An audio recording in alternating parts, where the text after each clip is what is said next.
বন্ধুরা আজকে করব কলা পাতা ইলিশ। তোমরা দেখে নাও কিভাবে করব। এই যে এখানে ইলিশ মাছ কেটে এখানে একটু লবণ মাখিয়ে রেখেছি আগে থেকে, আর এখানে নিয়েছি হলুদ, লবণ, একটু লঙ্কার গুঁড়া। চাইলে তোমরা লঙ্কার গুঁড়াটা নাও দিতে পারো, আমি একটু দিয়েছি নামমাত্র। আর এখানে নিয়েছি পোস্ত, সর্ষা পোস্ত বাটা, কাঁচা লঙ্কা বাটা, নারকেল বাটা। এটা কিন্তু নারকেল বাটা, নারকেল কুড়িয়ে আমি বেটে নিয়েছি। এখন এটা আমি সব একসাথে করব।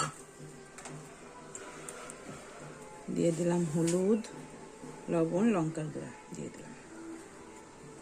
দেখো কলা পাতা এনে রেখেছি, কলা পাতায় করবো, তোমরা দেখতে থাকো।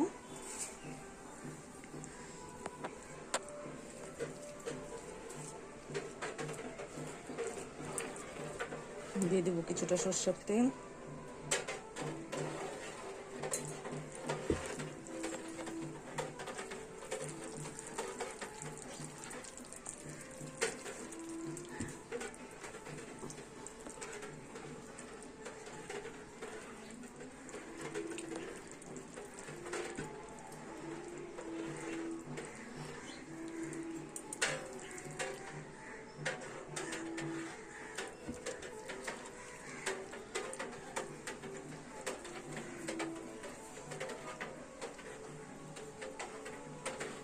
তোমরা কে কে খাও কলা পাতা ইলিশ মাছ? পাতাটা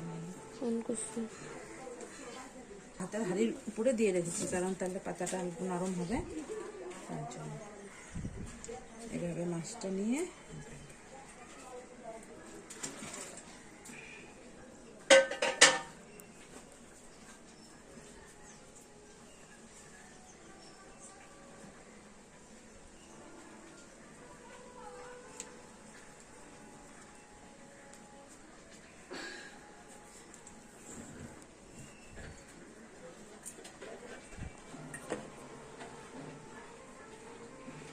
দেখো একটা কিন্তু আমার হয়ে গেছে। হ্যাঁ,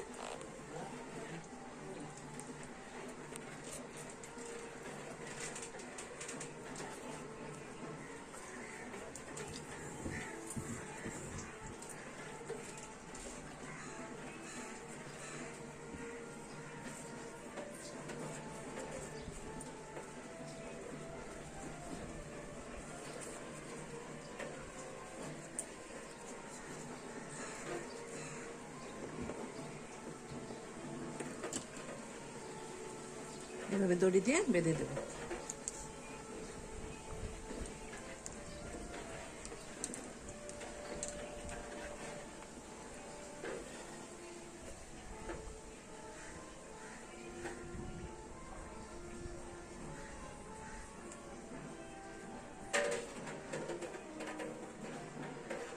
হয়ে গেল, এভাবে আমি সবগুলি করে নেব।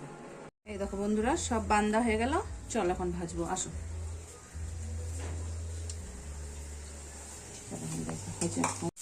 এই যে বন্ধু, কলা পাতা ইলিশ মাছ ভাজা কিন্তু ভাপা এই যে বসিয়ে দিয়েছি।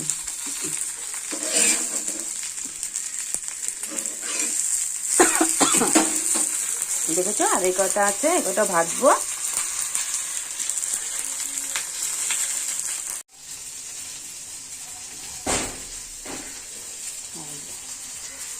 ফাইনালি আমার ইলিশ মাছ ভাপা রেডি। ভাজা হবে।